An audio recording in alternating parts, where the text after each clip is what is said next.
Welcome to Liberation Lens, where stories unfold beyond the headlines and perspective truly matters.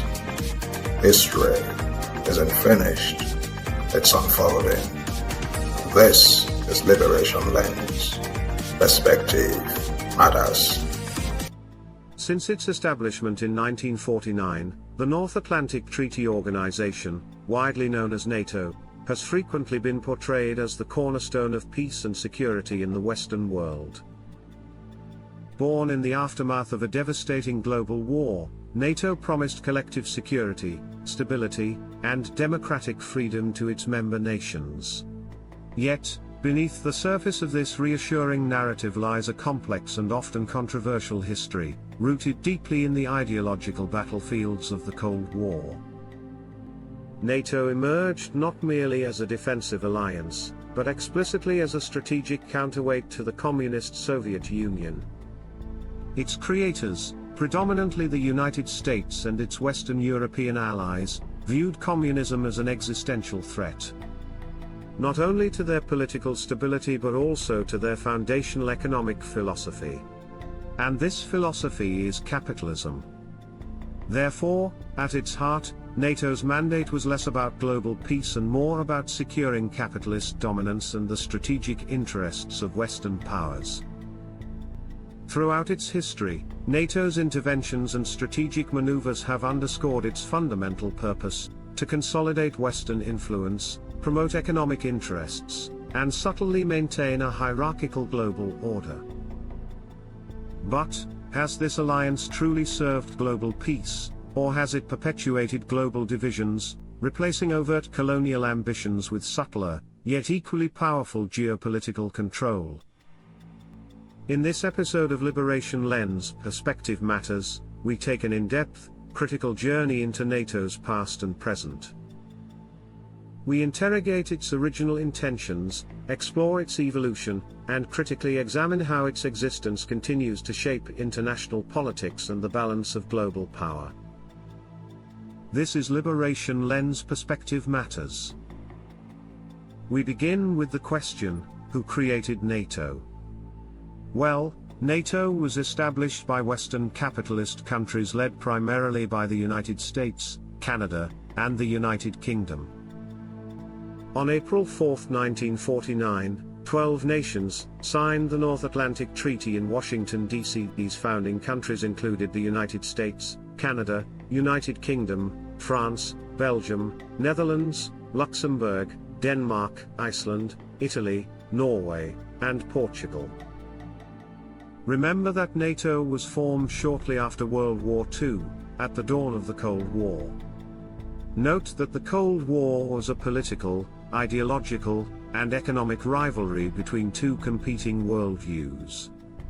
It was a prolonged period of geopolitical tension between the United States and its Western allies on one side, and the Soviet Union and its Eastern Bloc allies on the other. It lasted roughly from 1947 to 1991, and while it never escalated into direct large-scale warfare between the two superpowers, the United States of America and Russia, it shaped global politics, economics, and military strategy for nearly half a century. Now, let's go back to NATO and review the dominant role of the United States. Kaplan Lawrence, in his writings in 2004 titled, NATO Divided, NATO United, The Evolution of an Alliance, stated explicitly that NATO was strategically spearheaded by the United States as a central pillar in the post-World War II global order. The question is, why was it spearheaded by the United States of America? This brings us to the original purpose of NATO. NATO's initial, explicit purpose was to contain the spread of communism and specifically, to counter the so-called perceived military and ideological threat posed by the Soviet Union in Europe. Note that this is America, thousands of miles away, spearheading NATO for the security of other European states against Russia, another state in the European territory. This is getting interesting, isn't it? Remember that this decision was based only on what they conceived as perceived military and ideological threat from Russia, nothing more. Let's listen to how George Kennan, in his long telegram in 1946, describes America's intent back then, which by the way hasn't changed until date. George described NATO as America's containment doctrine. This means that NATO was guided by America's formulated policy of containment, which aimed to prevent the expansion of communist influence.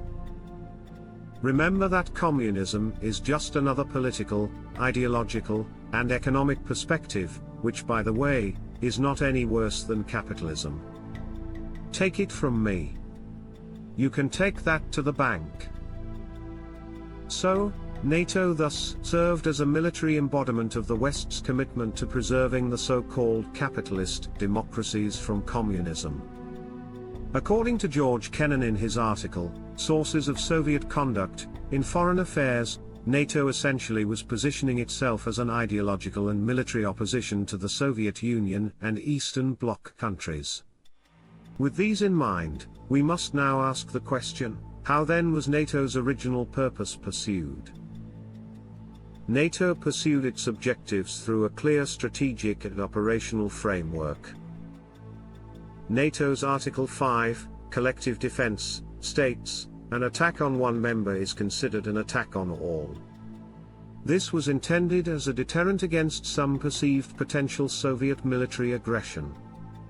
Consequently, NATO agreed on military integration and cooperation. This meant joint military exercises, standardized training, intelligence sharing, unified command structure, etc. On strategic alliances, they agreed on extensive military bases, shared logistics, and nuclear deterrent strategies. This included stationing US nuclear weapons in Europe. That is exactly how European countries sold away their security to America. They went to sleep and are only seemingly waking up today, under the American leadership of President Donald Trump. They are now pledging 5% of their GDP for their own defense and security because US President Trump is threatening to no longer guarantee their security. Let's leave this subject for another documentary. So, according to Lawrence Cannon's 1988 writings on NATO and the United States, the enduring alliance, the intention of American military bases and weapons in Europe was to ensure a coherent Western response to any potential Soviet aggression. This was, therefore, to enable them maintain a robust capitalist, geopolitical order in the world. Okay. This urges us to now look at the elements that have determined NATO membership from inception until date. NATO membership has consistently depended on the following elements. The first is geopolitical alignment. Members must adhere explicitly to pro-capitalist, democratic governance aligned against communism or anti-Western ideologies. What this means is that any political, economic, or governance strategies that aren't Western must be disbanded and dealt with accordingly. The second condition for NATO membership is that your country must be strategically located relative to Russia. For example, Turkey was admitted as a buffer state against Soviet expansion. The same reason for Finland, Norway, and current support for Ukraine. The third condition for membership is political compatibility. This means members must embrace free market capitalism, democracy, and Western-aligned foreign policies. Do you now still wonder why Finland, for example, is gradually privatizing public services and drifting slowly away from socialism to capitalism? The fourth condition for NATO membership is military utility and reliability. This means that members must provide tangible military assets, strategic positions, or logistical capabilities.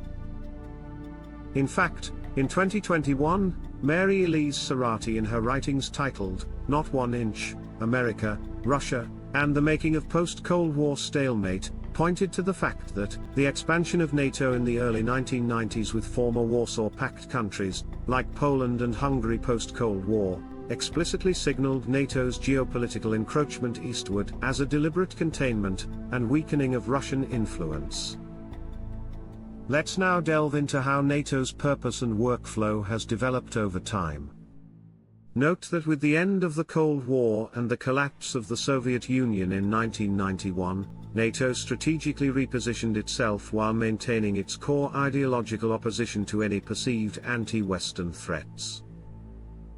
It has now moved from collective defense against communism to broader crisis management, including interventions beyond member territories, for example, the Balkans conflict in the 1990s, Afghanistan post-2001.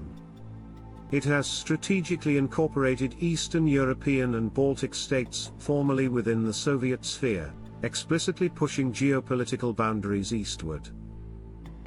It has also assumed so-called humanitarian and peacekeeping roles. But while portraying a humanitarian outlook, its operations have often solidified geopolitical control or influence, overtly known as regime change, for example, Kosovo, Libya.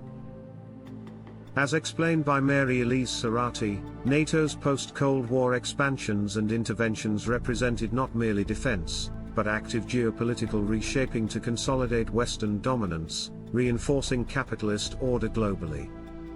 So then, what has NATO achieved over time? We can now state that since its founding, NATO's key achievements include 1. Effective containment of Soviet communism in Europe, significantly contributing to the geopolitical status quo during the Cold War. 2. Facilitation of European integration and Western unity, reinforcing transatlantic cooperation and capitalist economic structures through military might. 3. Expansion into Eastern Europe, post-Cold War, significantly limiting Russian influence and reshaping the European political map in favor of Western powers. 4. Military interventions. NATO led notable interventions, such as in Bosnia, 1990s, Kosovo, 1999, Afghanistan, 2001 to 2021, and Libya, 2011. Like Noam Chomsky in his writings in 2003 titled, Hegemony or Survival, Kaplan in 2004 asserted that, NATO's operations have solidified NATO's role in projecting Western power and influence. This is to the extent that its military operations are often motivated by economic or geopolitical interests rather than humanitarian ideals. To this, Noam Chomsky asserted that NATO reinforces global inequalities, perpetuating the survival of the fittest mentality, which is underlying capitalist foreign policy. Let's now find out about NATO's current state of affairs and why. Currently, NATO finds itself once again in an openly confrontational stance, primarily due to geopolitical tensions with Russia. This has to do with Russia's war with Ukraine. It is conflated by US influence in Ukrainian politics and elections in 2014 and the Russian attack on Ukraine in 2022 as a response to potential NATO expansion. Russia's war with Ukraine has, thus, revitalized NATO's foundational purpose of countering Eastern power blocs, reinforcing its identity as a defensive alliance against anti-Western ideologies. There is now intensified urgency for membership driven by fear-mongering about Russian expansionism. Therefore, Finland joined in 2023, and Sweden's application is pending. There is also internal tensions. There is friction among NATO members regarding funding responsibilities and strategic priorities, with criticism of over-reliance on US military strength. There is also an emergence of global geopolitical positioning. Focus is being increasingly shifted towards China as an emerging threat to Western economic dominance. This is illustrating NATO's consistent alignment with capitalist strategic objectives. Dear fans, followers and listeners of Liberation Lens Perspective Matters. In conclusion to this episode, let me say the following. As we reflect on NATO's journey, From its Cold War origins to its contemporary global influence, the narrative that emerges is deeply nuanced and profoundly consequential. Far from being merely an agent of collective defense, NATO has consistently functioned as an instrument of strategic influence, maintaining and reinforcing Western geopolitical power. Through decades of complex global conflicts, from the ideological standoffs of the Cold War to contentious interventions in the Balkans, Afghanistan, and Libya, NATO's legacy reveals persistent patterns of selective action and strategic interests. These are actions that have often invited criticism for perpetuating inequality, exacerbating regional tensions, and reinforcing power structures reminiscent of past colonial practices. Scholars and analysts, including John Mearsheimer and Mary Elise Serrati, have underscored how NATO's eastward expansions have heightened tensions rather than alleviated them. They have illuminated the risks inherent in an alliance system that remains deeply entwined with the geopolitical aspirations of powerful nations. The organization's recent revival amidst rising tensions with Russia over Ukraine serves as a stark reminder that the ideological battles it was created to wage are far from resolved. Ultimately, NATO's story invites us to question the very nature of global security. Can true international peace exist within frameworks designed not purely for peace, but for geopolitical leverage? Can genuine equality and sovereignty flourish under alliances primarily driven by strategic dominance? These are not merely theoretical questions, they are urgent considerations for the future of global diplomacy, stability, and human rights. NATO's trajectory highlights the need for a critical re-examination of global alliances and underscores the necessity of constructing genuinely equitable international relationships. Only by confronting the historical motivations and contemporary implications of such powerful institutions can we hope to move towards a world built upon authentic peace, mutual respect, and genuine international solidarity. Thank you for joining Liberation Lens, Perspective Matters.